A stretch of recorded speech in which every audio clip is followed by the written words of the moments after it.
L'audience est de nouveau ouverte et j'appelle l'affaire numéro 53 480, militante féministe contre fossoyeurs de l'égalité.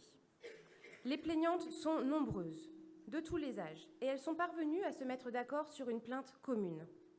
Le sexisme est à nouveau impliqué, mais dans cette affaire, il est très incarné. Il s'agit des hommes sexistes, ou plutôt de tous ceux qui n'agissent pas pour l'empêcher de sévir. Ça fait du monde. Vous comprendrez, mesdames les jurées, que notre juridiction si particulière ait été légèrement prise de court pour les appeler tous à la barre. Aussi, la Cour a décidé de ne pas décrire les 1000 manifestations du sexisme perpétrées le plus souvent par des hommes, mais de s'attacher à regarder leurs actions concrètes pour l'éradiquer. Un mot peut-être pour rappeler où nous nous situons, puisque nous venons de fêter les 5 ans du mouvement MeToo et de ce mouvement de dénonciation des violences sexistes infligées aux femmes. Mais sur l'autre rive, nous observons également un mouvement inverse, avec une montée en puissance de dynamiques masculinistes et misogynes. Les questions du jour sont nombreuses et complémentaires. Les hommes de ce XXIe siècle sont-ils des alliés sur le chemin de l'égalité ou au contraire des fossoyeurs de la lutte contre le sexisme? S'ils sont alliés, où sont-ils? Que font-ils? S'ils entravent l'avancée vers l'égalité, pour quelles raisons le font-ils? Est-ce conscient ou non? Ont-ils peur de perdre leurs privilèges? Pouvons-nous envisager l'égalité sans embarquer dans cette lutte une grande partie de la population, comme le revendiquent d'ailleurs de nombreux slogans féministes? Ne me libérez pas, je m'en charge, scandent les cortèges du 8 mars ou encore du 25 novembre, aux côtés de pancartes très fleuries appelant à couper le patriarcat à la racine. Nous allons tenter de comprendre ce qu'il en est réellement grâce aux témoins et expertes qui ont été convoqués cet après-midi. La défense du sexisme sera assurée par Maître Matcha Misogino. Excusez-moi, mes excuses. Je vous demande, mesdames les jurées, d'être particulièrement attentives, car sans doute, tout au long de votre éphémère carrière de jurée, jamais n'aurez-vous à répondre à une question qui engage autant de monde. J'appelle à la barre la première experte de ce procès, madame Lucille Pétavin.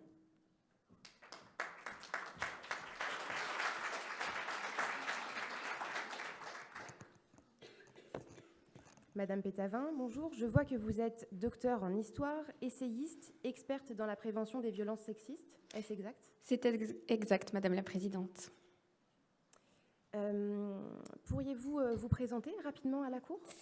Oui, alors je suis effectivement docteur en histoire, spécialiste dans la prévention des violences pour le cabinet Psytel, également membre de l'Observatoire sur l'émancipation économique des femmes de la Fondation des femmes, et enfin autrice d'un essai qui s'intitule « Le coût de la virilité, ce que la France économiserait si les hommes se comportaient comme les femmes » aux éditions Anne Carrière. Merci Madame Pétavin. Ma première question sera simple. Pourriez-vous nous expliquer ce qui vous a conduit à mener cette étude sur le coût de la virilité et comment vous avez travaillé pour réunir vos données? Eh bien, je suis partie d'une statistique. Il faut savoir qu'aujourd'hui, en France, la population carcérale masculine représente 96,3% du total des prisonniers. Donc, les prisons sont quasiment remplies d'hommes. Et à partir de là, je me suis dit que les dépenses qui concernaient la justice, les forces de sécurité, la prise en charge des auteurs, des victimes, eh bien, étaient imputables pour la quasi-totalité aux hommes. Donc à partir de là, je me suis lancée dans le calcul de ces dépenses, quelque chose qui n'avait jamais été fait avant d'ailleurs. Je me suis basée d'un côté sur les taux de responsabilité des hommes dans la délinquance, dans la criminalité. Rappelons qu'ils représentent 83% des mises en cause par la justice. Et de l'autre, je me suis appuyée sur les budgets dépensés par l'État, par la société pour faire face à ces comportements asociaux. Et donc, j'ai calculé un différentiel, c'est-à-dire ce que la France économiserait si les hommes se comportaient comme les femmes, rappelant que les femmes ne représentent que 17% des mises en cause par la justice. Et donc, c'est ce que j'ai appelé le coût de la virilité. Merci. Madame la représentante du ministère public, je vous en prie. Merci, Madame la Présidente. Madame Pétavin, le résultat auquel vous parvenez est époustouflant. L'État, la collectivité, vous et moi, donc, bref, l'État dépense 95 milliards d'euros chaque année pour répondre à la virilité. Colossal, sur un budget total de 360 milliards environ. Comment l'expliquez-vous ? Eh bien, je l'explique parce que l'ampleur de la délinquance et de la criminalité des hommes est très importante et a des conséquences surtout qui sont absolument néfastes pour l'ensemble de la société. Je vais citer les chiffres officiels. Il faut savoir qu'aujourd'hui, les hommes sont surreprésentés dans tous les types d'infractions, et notamment les plus graves. Donc 99% des auteurs de viol, 97% des auteurs d'agressions sexuelles, 86% des auteurs d'homicides, 84% des auteurs d'accidents mortels sur la route, 95% des auteurs de vols avec violence, etc., etc. La liste est extrêmement longue.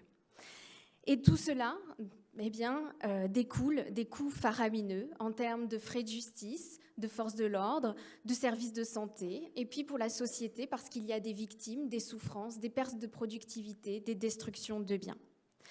Mais ce que je veux souligner, c'est que ces 95 milliards d'euros, c'est tout à fait colossal, mais c'est un résultat qui est largement sous-estimé. Pour la première raison, c'est la difficulté à avoir accès à des données ventilées par sexe, à des données statistiques sur le sujet. Et la deuxième raison, c'est qu'il y a un grand nombre d'infractions qui ne font pas l'objet d'une poursuite pénale et donc on ne peut pas les prendre en compte dans le calcul.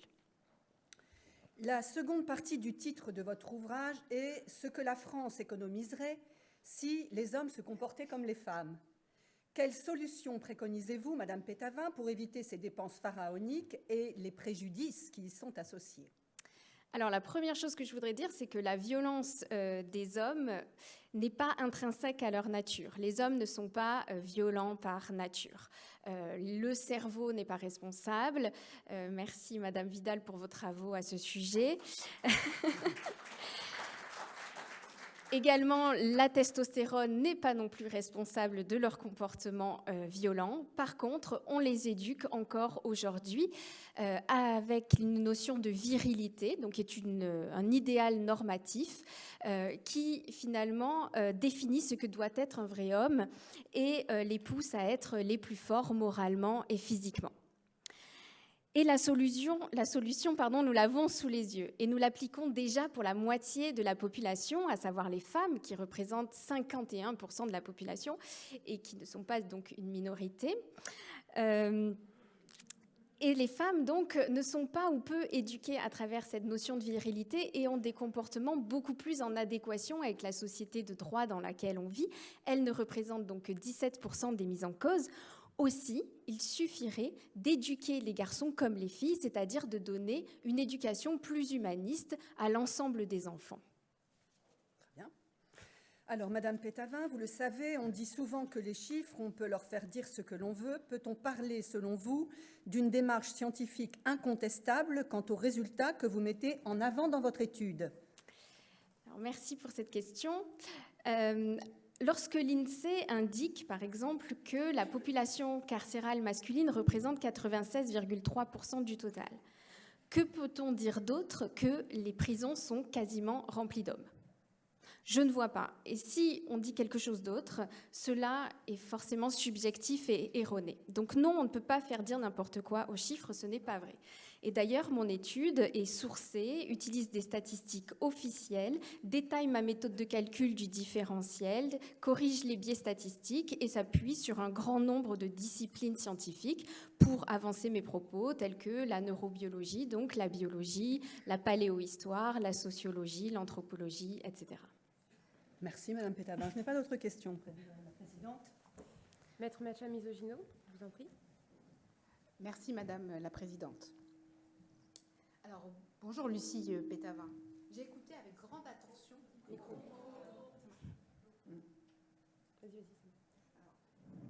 J'ai écouté avec beaucoup d'attention vos réponses aux questions posées par le ministère public. Vous préconisez donc, si je comprends bien, que les garçons doivent être élevés comme des filles et que les hommes doivent devenir des femmes, c'est bien ça ?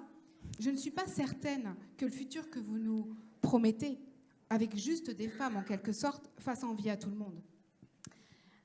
Alors, il ne s'agit pas de transformer les hommes en femmes ou les femmes en hommes, mais de donner une éducation davantage humaniste à l'ensemble des enfants, c'est-à-dire qui développe davantage l'empathie, l'altruisme, le respect des règles, ce que nous faisons déjà avec les filles et avec les femmes et qui a des conséquences tellement plus positives sur l'ensemble de la société.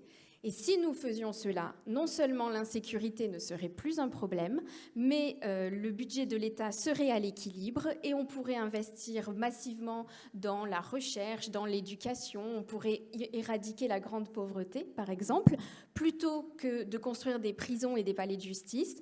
Donc oui, je pense que ça peut être une société enviable.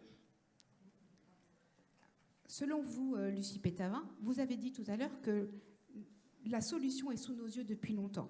Vu les chiffres que vous nous avez présentés, et puisque c'est si simple, comment expliquer que nos politiques aujourd'hui ne se soient pas saisis de vos solutions? Je veux bien qu'on ait les politiques que l'on cherche, mais quand même. Eh bien, je pense que dans nos représentations collectives, la violence des hommes, on considère encore trop souvent que ça fait partie de leur nature. Et de ce fait, on excuse et on justifie leur violence. La seconde chose, c'est que la norme est masculine et on considère encore que les comportements des hommes sont représentatifs des comportements de l'ensemble de la population, ce qui n'est donc absolument pas vrai. Mais effectivement, au-delà de ça, je pense que parler de la virilité, ce sujet est un véritable tabou, parce que bien des hommes encore se sentent visés lorsqu'on aborde cette question. Et oui, c'est quelque chose qui demande du courage. Là encore, permettez-moi, Madame Pétavin, de questionner la logique de vos solutions et de votre raisonnement. Puisque dans les rôles habituels, ce sont des mères qui élèvent les enfants. Ces mères, ce sont donc des femmes, et ces enfants, ce sont aussi des garçons. Donc, si je comprends bien, vous nous dites que ce sont des mères, donc des femmes, qui fabriqueraient des hommes sexistes. Ces mêmes hommes qui opprimeraient des femmes, mais qui en plus coûteraient un bras à la société après. Alors, je vous remercie pour cette question, et je vous remercie surtout de souligner l'inégalité criante qu'il y a entre les hommes et les femmes sur les questions de la parentalité. Parce que oui, encore aujourd'hui, les femmes assument 70 à 80% des tâches parentales et ménagères. Et il faut savoir que 85% des familles monoparentales ont à leur tête une femme. Et ce poids de la parentalité a des conséquences extrêmement néfastes sur la carrière des femmes que nous connaissons toutes et tous. Toutefois, quand on parle d'éducation, il y a des études qui ont montré que les pères, lorsqu'ils sont au contact de leurs enfants et notamment au contact de leurs petits garçons, les encouragent davantage à adopter des comportements virils que les mères. Mais au-delà de cette question de l'entourage familial et des parents, l'acculturation à la virilité, elle se joue à toutes les strates de la société. On peut par exemple parler de la culture dans laquelle aujourd'hui les rôles modèles masculins s'adonnent à une violence qui est souvent légitimée, ne serait-ce que pour sauver le monde. Et il faut savoir que les petits garçons s'identifient à ces personnages et développent une appétence pour cette violence. Dernière question, Madame Pétavin. Vous l'avez dit tout à l'heure, les hommes sont derrière les barreaux, les hommes meurent aussi plus tôt. Ne payent-ils pas déjà un lourd tribut à la société? Devons-nous encore les condamner, non? Alors, ce que je condamne, ce n'est pas les hommes en eux-mêmes, mais la virilité, donc il les pousse à avoir ces comportements de domination, de mépris du féminin et des femmes, et à exercer la violence. Et en effet, eux aussi, ils en paient un prix, puisqu'il faut savoir qu'ils ont 2 à 3 fois plus de risques de mourir de façon prématurée, c'est-à-dire avant 65 ans, d'une mort évitable, c'est-à-dire liée à un comportement à risque, parce que prouver qu'on est fort sans cesse, moralement, physiquement, eh bien, ça a un coût sur la vie et la santé. Et nous aussi, les femmes, nous en sommes victimes, bien évidemment, par les violences systémiques que nous subissons. Donc on en paye toutes et tous le prix. Alors ce n'est pas moi qui condamne les hommes, c'est bien la virilité qui les condamne. Merci Madame Pétavin. Merci Madame la Présidente.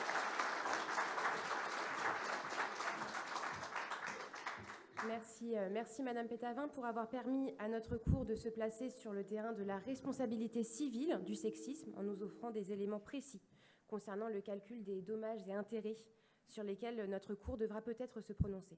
J'appelle désormais à la barre Madame Sophie Soubiran.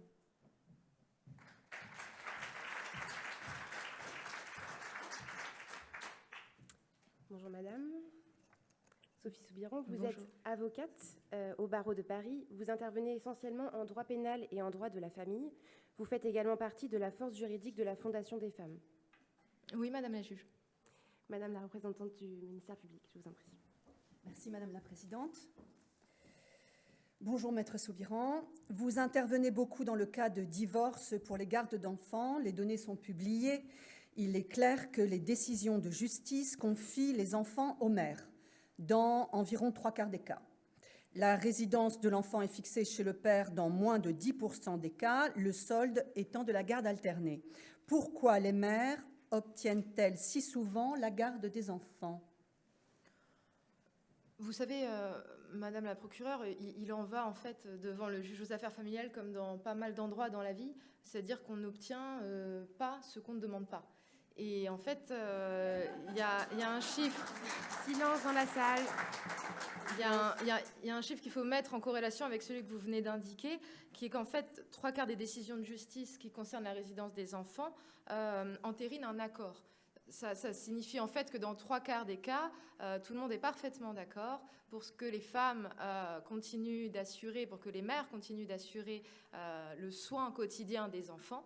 Ça veut dire en fait que les pères ne demandent pas la résidence et qu'ils la demandent dans une minorité des cas. Alors pour le reliquat, parfois ils n'obtiennent pas la résidence parce que la résidence alternée n'est pas possible, par exemple géographiquement.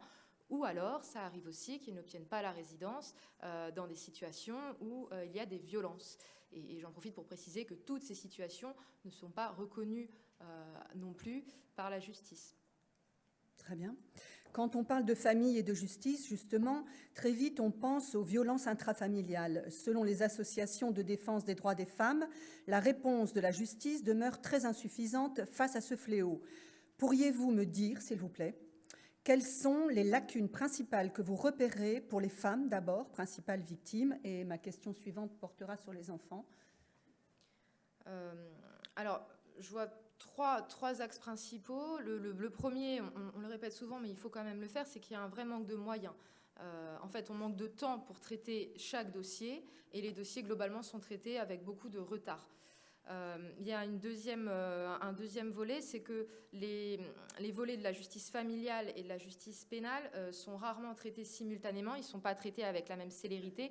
Du coup, ça conduit à des décisions contradictoires, ou alors on manque de preuves pour la procédure familiale. C'est aussi un autre problème, c'est ce qui explique la réflexion actuelle sur les juridictions spécialisées.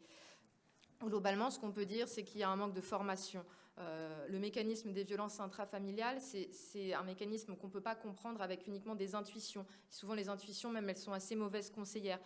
Par exemple, les victimes peuvent avoir des attitudes un petit peu déconcertantes. Elles peuvent paraître comme déconnectées de leurs émotions.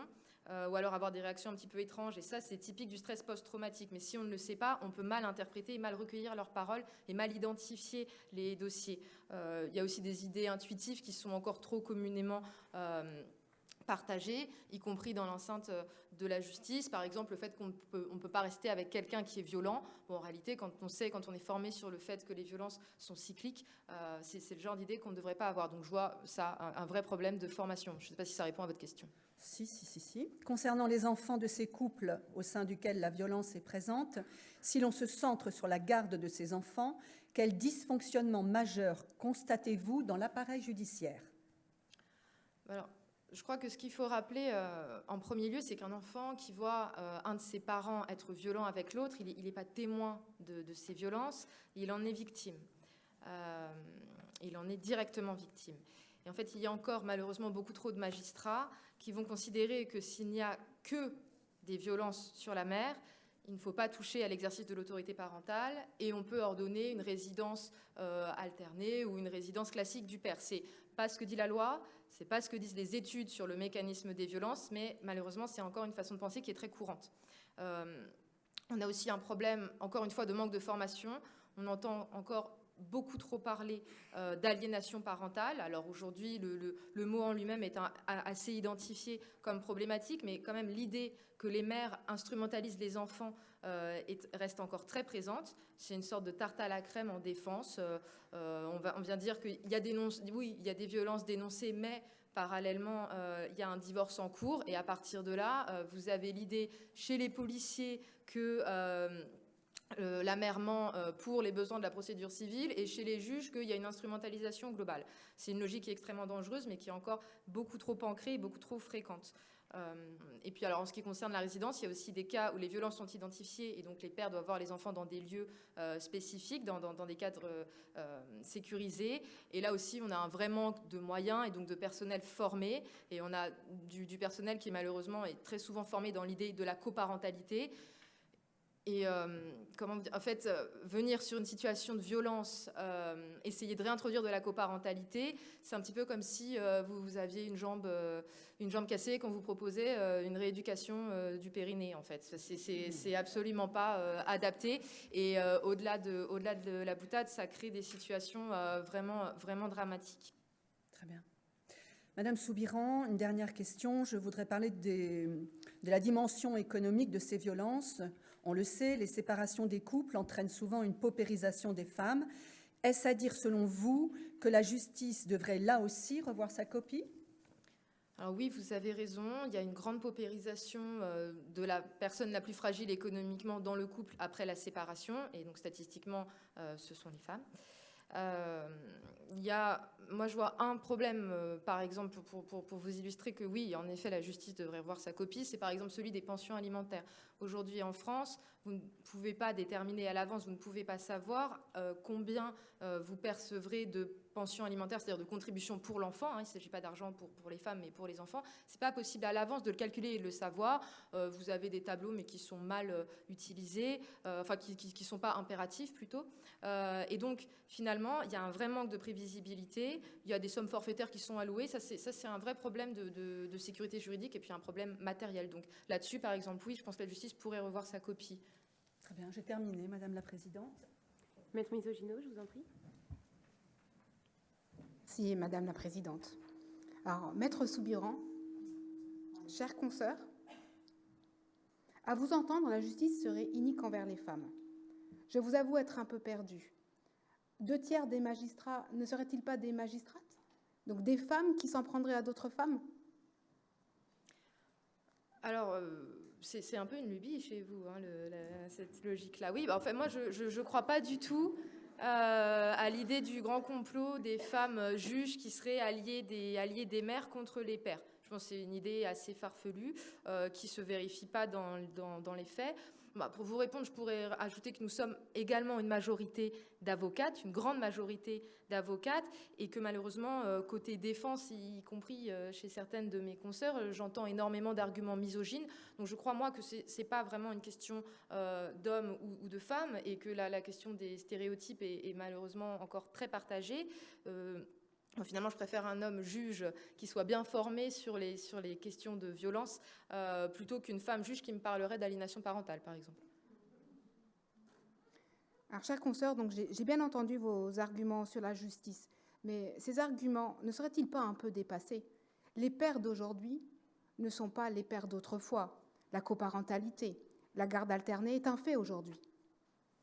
Alors oui, j'entends, c'est très bien que les hommes changent les couches, et d'ailleurs on les remercie énormément pour ça. J'aimerais qu'on remercie encore les femmes qui le font en silence depuis des millénaires. Plus sérieusement, oui, il y a un peu plus de coparentalité, mais je dois bien admettre que j'observe que dans les situations de conflit, il y a quand même des réflexes très archaïques qui reviennent et des logiques et des démonstrations qui sont très sexistes, tout simplement malheureusement parce que ça fonctionne en fait et que ça continue à fonctionner très bien quand on n'est pas en accord et quand on veut obtenir gain de cause devant la justice. Vous parlez de garde partagée, de résidence alternée. C'est vrai que les pourcentages augmentent. C'est bien quand il n'y a pas de violence. Quand il y a des violences, c'est absolument une catastrophe et c'est absolument un danger pour la mère comme pour les enfants. Et par ailleurs, oui, il y a des problèmes qui perdurent. Je vous rappelle que le délit de non-représentation d'enfants continue d'exister et que c'est un délit qui permet, par exemple, de rendre la mère responsable lorsque un enfant adolescent, pour parler des situations où il n'y a pas de violence, simplement, un enfant adolescent ne veut pas voir son père parce qu'il est fâché contre lui, le père peut obtenir une condamnation pénale de la mère pour ça. Donc oui, je pense qu'il y a encore un petit peu de chemin à parcourir. La lutte contre les violences faites aux femmes est de nouveau la grande cause du quinquennat. Nous avons entendu de la part des ministres combien les policiers, les gendarmes, les magistrats avaient été formés à ces questions. N'est-ce pas un fait, chère consoeur ? Alors oui, je pense qu'il y a eu des progrès. Je pense qu'il y a certaines idées qui commencent à infuser mieux dans la société et donc un peu plus loin, un peu plus tard dans le ruisseau, dans la justice, mais c'est beaucoup trop lent. Il faut être honnête sur la question des formations. Il y a eu des progrès de fait, mais on a aussi entendu parler de ces formations qui arrivaient sur les boîtes mail des commissariats et qui tombaient dans les indésirables et qui étaient quand même comptabilisées pour de la formation de l'ensemble du commissariat. Il y a encore des failles, il y a des failles partout. On parle de l'aliénation parentale et on a aussi, ça c'est l'effet pervers, beaucoup de plaidoiries qui commencent de plus en plus par oui, alors attention, il y a une loi qui aujourd'hui est très très protectrice, ne vous faites pas avoir par ce systématisme parce que dans le dossier de mon client, il y a une manipulation de l'enfant par la mère. Et voilà, je pense que ça répond à votre question, chère consoeur. J'entends votre réponse, chère consoeur. Mais nous savons que les promesses n'engagent que celles et ceux qui y croient. Ma dernière question. J'ai vu également que des dispositifs d'accompagnement des auteurs de violences se déployaient sur notre territoire pour, je cite, « déconstruire une masculinité qui serait toxique ». Mais des associations féministes s'élèvent contre l'argent investi ou dépensé en direction des hommes. Que pouvez-vous nous en dire ? Alors écoutez, là-dessus, je crois qu'il y a eu des expérimentations dans le Nord, dans l'Est, dans l'Ouest. On est globalement très en retard. C'est la Belgique qui nous forme et eux ont à peu près 15 ans d'avance sur le sujet. En France, ça reste très anecdotique. C'est assez peu développé. Je crois que ce sont des formations qui fonctionnent avec de bons résultats quand c'est bien fait, ce qui signifie encore une fois qu'il faut y mettre énormément de moyens et qu'actuellement, ce n'est pas le cas. Je crois aussi que ça fonctionne vraiment très mal quand c'est mal fait. Il peut y avoir un sentiment d'impunité qui perdure. Et ensuite, effectivement, oui, il y a ce problème qui est à juste titre soulevé par les féministes, de dire que malheureusement, c'est un argent qui est investi là-dedans et sur les auteurs et qui se fait au détriment de ce qui est nécessaire pour les victimes. Je crois que globalement, ce que ça signifie, enfin en tout cas à mon sens, c'est qu'il faut beaucoup plus d'argent, beaucoup plus de moyens humains, et tout ça, ça va avec une véritable ambition politique sur ces sujets-là. Voilà. Merci, ma chère consoeur. Plus de questions, Madame la Présidente. Merci, Maître, pour cet échange approfondi qui permet, je crois, à notre cours d'y voir plus clair sur les stratégies de certains hommes pour parfois mobiliser la lutte contre le sexisme à leur avantage, mais également sur le caractère crucial du plaidoyer juridique mené par les mouvements féministes. Vous pouvez vous asseoir, j'appelle à la barre M. Boléwa-Sabourin.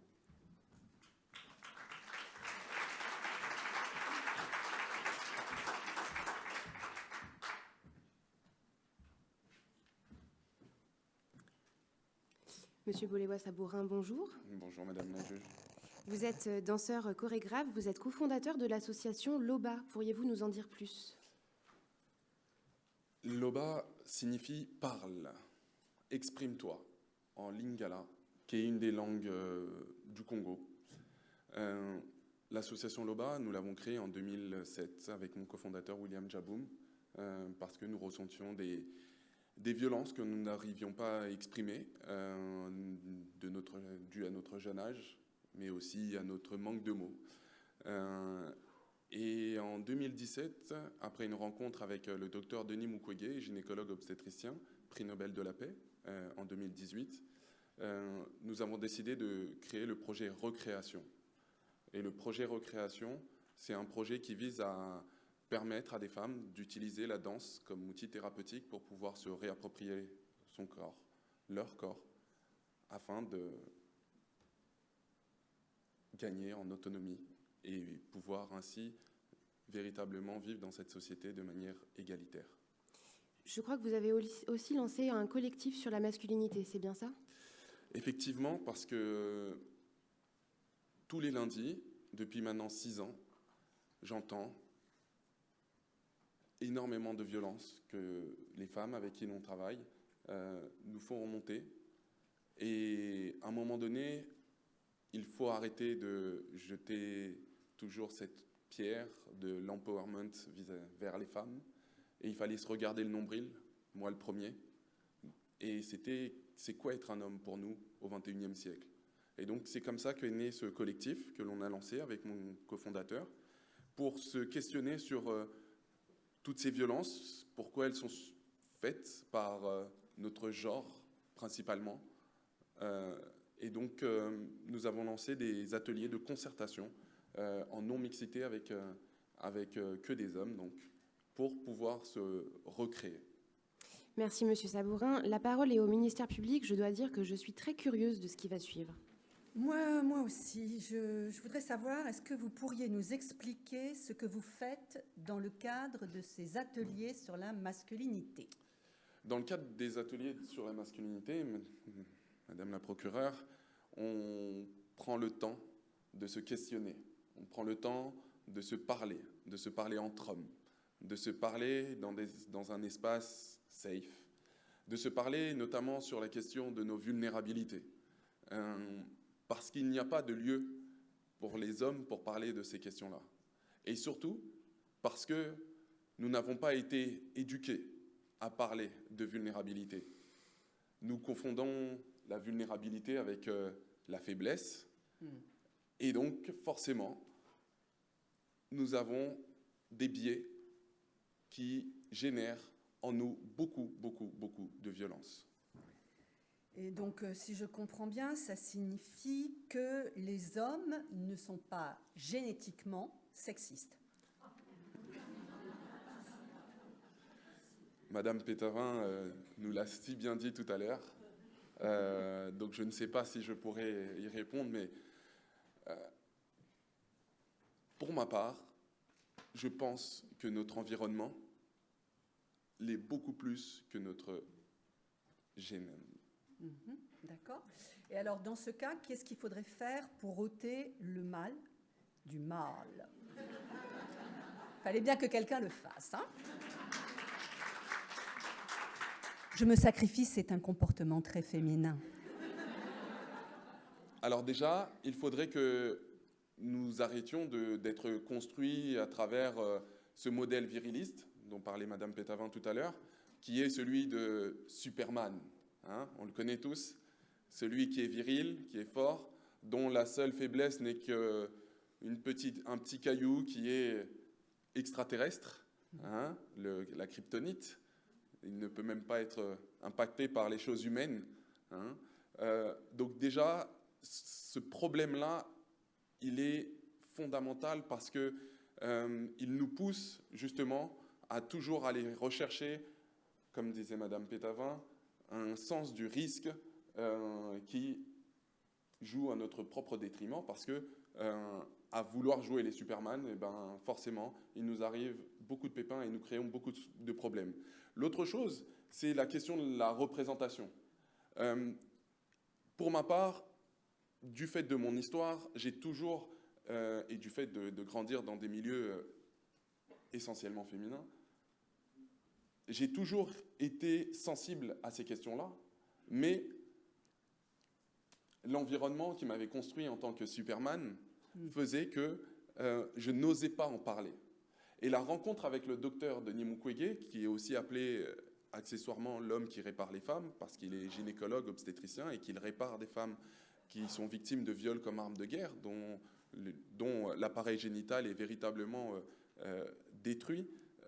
Et ben, ces prises de parole m'ont, moi aussi, en quelque sorte, libéré et m'ont poussé à aussi prendre la parole sur ces questions-là, à me conscientiser sur ces questions-là, et ainsi pouvoir être aujourd'hui à vos côtés pour pouvoir témoigner de ces problématiques. Oui, mais au point de créer des ateliers... à votre avis, qu'est-ce qu'il faudrait faire? Qu'est-ce qui manque, en quelque sorte, pour que le questionnement, le bon questionnement sur la virilité puisse advenir chez les hommes particulièrement? Alors, il est incontournable, hein, je l'ai dit sur le questionnement, parce que honnêtement, plus je me questionne et plus plus je me questionne et plus je me rends compte que moi-même, j'ai été un bourreau. Moi-même, j'ai commis des délits qui aujourd'hui ne font pas ma fierté, mais font mon outil de réflexion. Et en fait, ce questionnement nous permet à nous, en tant qu'hommes, de pouvoir s'insérer véritablement dans cette société. Parce qu'aujourd'hui, nous ne sommes pas insérés dans la société. Nous nous trouvons au-dessus de la société. Nous nous faisons du mal à nos proches, nous faisons du mal à la planète. Et ainsi, nous nous retrouvons sur le banc des accusés, à raison. Mais nous-mêmes, nous nous trouvons sur le banc de l'humanité. Ben oui. Alors, je vous remercie.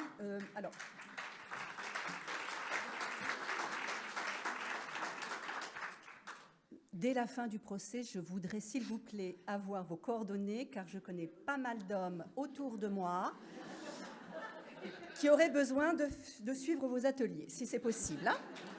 Merci pour cet aparté. Merci pour cet aparté peu conventionnel, Madame la procureure. Je laisse la parole à Maître Macha Misogino qui va poursuivre ces questions. Merci, Madame la Présidente. J'ai de la peine, Madame la Présidente, j'ai de la peine parce que j'écoute Monsieur Sabourin. Je le regarde nous proposer sa recette. Je le regarde nous charmer avec son discours, avec sa méthode, ses ateliers. Cela paraît si simple. Il est convaincant. Mais combien d'hommes publics convaincants, eux aussi tels que vous, ont été présentés comme des héros de l'égalité avant de faire la une des journaux pour des comportements sexistes et violents? Qu'en pensez-vous, Monsieur Sabourin?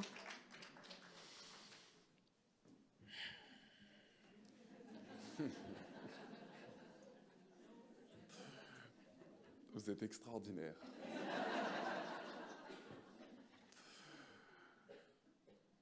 Vous savez, depuis que j'ai cette activité,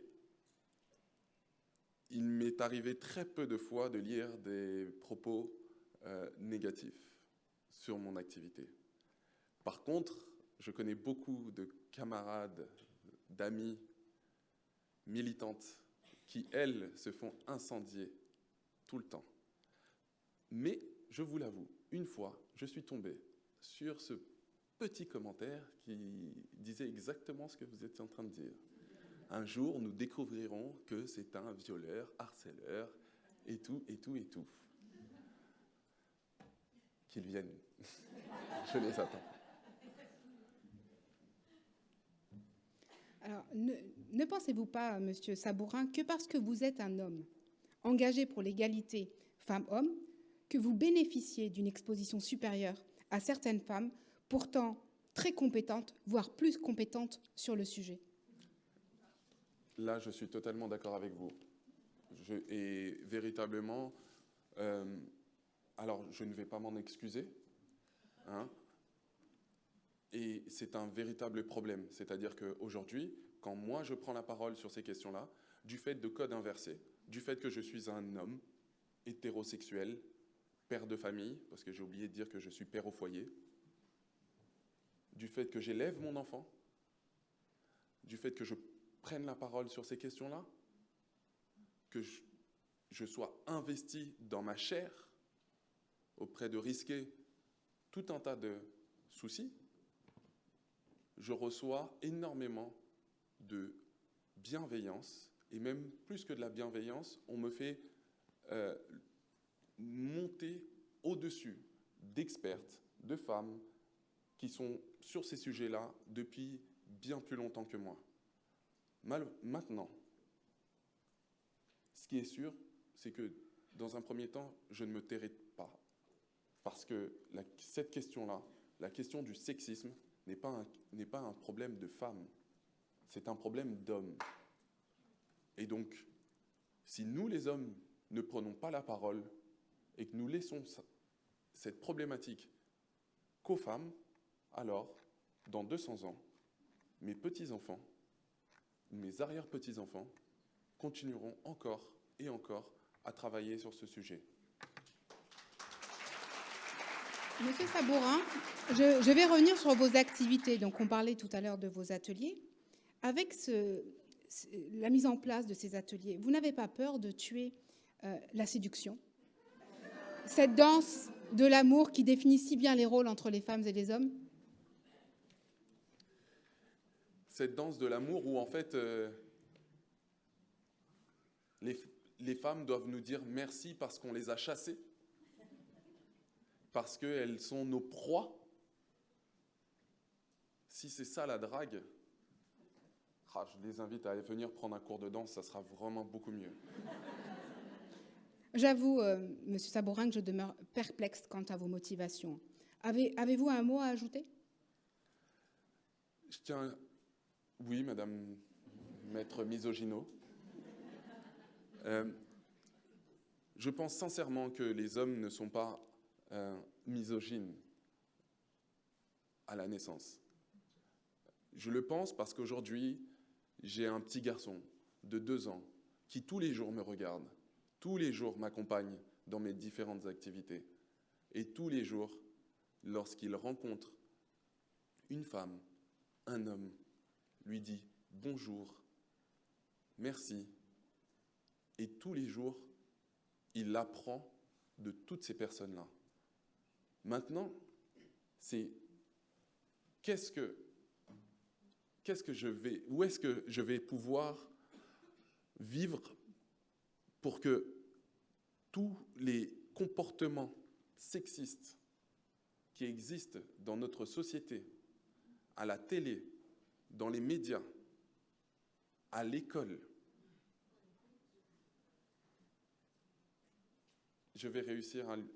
on va réussir à faire qu'ils ne soient pas impactés et se transforment en ce pourquoi aujourd'hui nous sommes là, c'est-à-dire une personne sexiste et violente.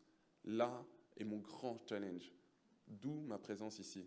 Créer un environnement avec d'autres hommes qui sortent du bois, qui prennent la parole, parce que nous ne sommes pas de cette manière, nous ne naissons pas avec ça. Ce n'est pas un génome, c'est une construction. C'est une construction, donc ça veut dire que nous pouvons déconstruire cette construction. Nous pouvons véritablement vivre en toute égalité entre les hommes et les femmes. Merci, Madame. Merci. J'en ai terminé, Madame la Présidente. Merci, merci Maître. Merci, Monsieur Boléwa-Sabourin. J'en déduis que vous auriez dû aussi vous constituer partie civile. Vous pouvez vous asseoir. Je vais demander maintenant à la représentante du ministère public de bien vouloir se présenter à nous pour son réquisitoire et je demande bien sûr à mesdames les jurés la plus grande attention.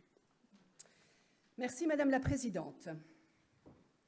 Mesdames et mesdames les jurés, vous le savez, quand on parle des hommes et de leur engagement face au sexisme, c'est un peu paroles, paroles, paroles, bonbons et chocolat. Messieurs, il est vrai que vous ne pouvez plus. Non, vous ne pouvez plus au bureau nous mettre la main au cul. Non, vous ne pouvez plus nous traiter de salopes dans la rue. Non, vous ne pouvez plus nous cantonner à la cuisine. Non, vous ne pouvez plus violer la petite cousine, la petite voisine, la petite copine. Vous savez maintenant que toutes ces actions ne sont pas sans conséquences et que c'est même très loin d'être le cas. Vous ne pouvez plus dire que vous ne saviez pas. Nous avons levé l'omerta. Maintenant, messieurs, vous ne pouvez plus vous reposer sur les lauriers de votre liberté qui n'est qu'un privilège. Vous devez vous occuper de votre problème et cesser de minimiser votre violence dans la sphère publique et privée. Une femme battue est une femme battue par quelqu'un.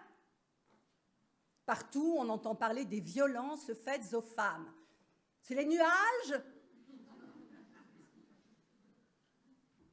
Passons sur l'argument fallacieux qui consiste à dire que c'est pire ailleurs. En France, pays des droits de l'homme, en France, 18 enfants sont violés toutes les heures. Ce sont les chiffres de la Civise. Je ne les invente pas. La Civise est la commission indépendante sur l'inceste et les violences sexuelles faites aux enfants. En France, toutes les 7 minutes, une femme est victime de viol. En France, au pays des droits de l'homme. C'est le moins. Qui est responsable de ces viols? On ne rencontre partout que des hommes qui ne sont pas concernés, pas au point de s'impliquer et de consacrer du temps et de l'énergie à éradiquer ce fléau. Or, je prétends que cette passivité entretient le sentiment d'impunité si profondément ancré. Donc, combien cela fait-il de violeurs chaque année en France? Mesdames et mesdames les jurés, toutes les 7 minutes, j'ai fait le calcul, moi aussi, à l'instar de Madame Pétavin, eh bien, un individu à lui seul ne peut pas violer les femmes en France à cette cadence. Vous ne pouvez plus prétendre de nous défendre, sans cesser de nous agresser, de l'histoire nous effacer. Vous ne pouvez plus nous objectiver, nous hiérarchiser, nous mettre en rivalité, nous présumer incompétentes. Vous ne pouvez plus nous diaboliser. Vous ne savez que faire. Vous ne savez pas faire, vous devez apprendre. Ce n'est pas compliqué, il suffit de vous impliquer. Rejoindre, par exemple, les ateliers de M. Sabourin. Accéder à cette vulnérabilité. Vous développerez de l'empathie. Nombre d'entre vous, déjà, sont sur ce chemin, nous le savons bien. Ainsi, les femmes pourront aller faire du sport, participer à des jeux, des compétitions, relever des défis, s'empuissancer. Après le travail, prendre un verre entre collègues, entretenir la sororité, cet antidote au poison du patriarcat. Et pourquoi pas s'épanouir dans le célibat en rentrant très tard chez soi. Et ne venez pas nous rabâcher ces différences si précieuses, notre fragilité, notre beauté, notre douceur, notre intériorité, notre féminité. Nous ne craignons pas de perdre notre féminité comme on perdrait son sac à main. Merci, Madame Giraud. Donc, depuis 1831, date de la parution de l'Appel à la femme libre, qui prône la régénération du genre humain par l'égalité de l'homme et de la femme. Il y a eu des avancées, des stagnations et des reculs. Mais depuis 200 ans, la femme est surtout restée la prolétaire de l'homme. Et toujours, quel que soit son âge, comme le dit Simone de Beauvoir, en situation de vassalité. 200 ans d'implication des femmes, bien plus que cela dans les faits. Alors je propose que pour les 200 ans qui viennent, messieurs, vous repreniez le flambeau. Érection d'un homme nouveau. Devenez pro-féministe pour de vrai. Permettez-moi de me référer aux propos que Louise Weiss utilisa pour arracher le droit de vote des femmes en criant aux hommes politiques « Ce n'est pas parce que les femmes font de la politique que vos chaussettes ne seront plus lavées !» Et elle et ses glorieuses amies jetèrent des chaussettes propres aux faces interdites de ces messieurs de la politique. Frappez les opinions, messieurs. Passez à l'action pour l'égalité, contre le sexisme. Engagez-vous vraiment. Donnez un autre exemple que celui rapporté par Maître Soubiran. Cessez de vous comporter en ado attardé, génération ouin-ouin. Inspirez-vous de M. Sabourin. Et lavez vos chaussettes. Vous devez laver l'affront sexiste que vous nous faites. Trêve de colère et de bouillantes querelles. Panache complet. Changement de paradigme. Devenons le pays des droits humains.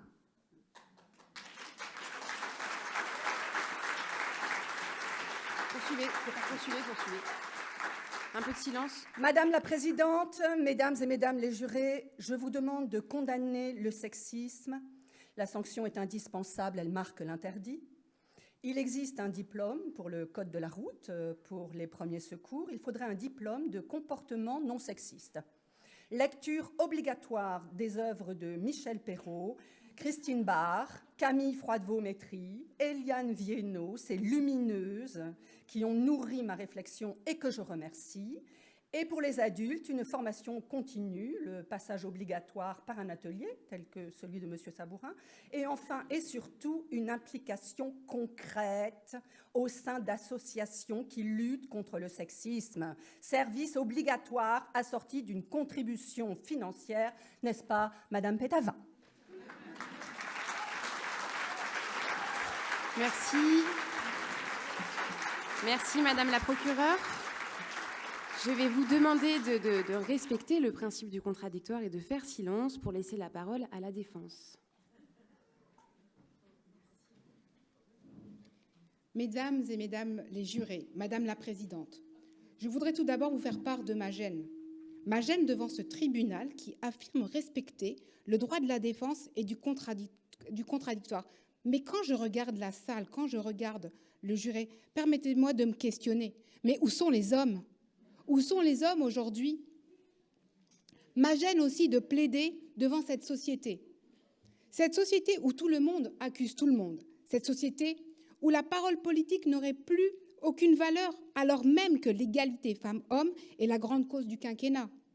Cette société, encore, qui engage, je dirais plutôt qui engloutit des sommes colossales dans des projets d'égalité au détriment des véritables priorités. Cette société encore où il faudrait renverser la table, bouleverser un ordre des choses. Je tiens aussi à vous exprimer ma gêne de me tenir devant vous en sachant qu'aujourd'hui, on ne peut plus rien dire sans se faire lyncher. Et je me mets véritablement en danger en le disant devant vous.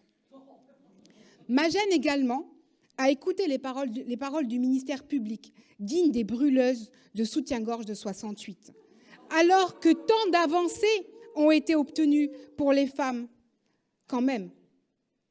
Mais surtout, je tiens à souligner ma gêne, parce que vous accusez les hommes, massivement absents aujourd'hui. C'est si facile, mais où sont-ils? Où sont les hommes? Je pourrais, moi aussi, convoquer, comme ma collègue, des grandes figures du passé. Vous citez des propos éclairés de géants, tels que Pierre de Coubertin, Aristote, Napoléon, Michel Houellebecq ou mon idole Jean-Marie Bigard. Mais non, je préfère tenir un langage de vérité avec vous. Le sujet est beaucoup trop grave. Vous l'aurez compris, mesdames et mesdames les jurés, Madame la Présidente, la défense s'appuie sur cette fumeuse théorie du genre. Cette théorie que le gouvernement, Dieu merci, a écartée des écoles maternelles il y a quelques années. Filles et garçons, femmes et hommes ne sont pas interchangeables. Avez-vous envie de perdre cette richesse de la diversité de pensée ? Perdre notre si précieuse complémentarité, comme le professe à demi-mot Madame Pétavin ? Affaiblir les hommes, comme l'enseigne M. Sabourin ? Ou refuser le modèle paternel à nos enfants en réformant encore la justice, comme le suggère Maître Soubiran ? Non, l'égalité femmes-hommes est déjà acquise en France. Regardez autour de vous. Elle est omniprésente dans nos textes, dans notre société, dans notre quotidien. Nous sommes le pays des Lumières, celui des droits de l'homme avec un grand H. Pourquoi changer ? Ne vous laissez pas abuser par l'hystérie féministe et ses porte-voix. Je suis certaine que vous aussi vous amusez comme moi en observant à quel point leurs revendications frisent parfois le ridicule. Certaines incriminent même la langue de Molière. Ce n'est quand même pas un drame si le masculin l'emporte sur le féminin dans notre grammaire. Regardez la société telle qu'elle est. Certes, les violences faites aux femmes existent. Le gouvernement s'y attaque avec force et détermination. Que voulez-vous de plus ? Nos hommes n'en font-ils pas déjà assez ? Ils payent déjà un lourd tribut, comme l'a souligné Madame Pétavin tout à l'heure. Voulez-vous vraiment leur infliger Une peine supplémentaire? Pourquoi ne pas ériger un mur entre eux et nous, entre les hommes et les femmes? Vous rendez-vous compte de la peine que nous leur infligeons à nos hommes en les accusant de tous les maux? Et si les hommes n'ont pas le temps de se préoccuper de ces questions, qui à mon sens sont secondaires, mais tellement obsessionnelles pour les mouvements féministes, doit-on les condamner pour autant? Je vous demande donc, mesdames et mesdames, les jurés, de ne pas tomber dans le piège qui vous est tendu aujourd'hui. Ne changez pas l'ordre des choses. L'immobilisme a aussi ses vertus. Je vous demande donc d'acquitter l'accusé, le sexisme, et les hommes qui font déjà beaucoup pour nous, les femmes. Et pour conclure mon propos, je voudrais juste rendre hommage aux hommes en leur disant « Hommes, je vous aime comme vous êtes ». Merci. Merci, Maître Misogino. Les hommes sexistes ou immobiles seraient donc, selon vos dires, plutôt victimes. C'est la Cour qui en décidera. Le verdict vous sera transmis en fin d'après-midi. La séance est levée.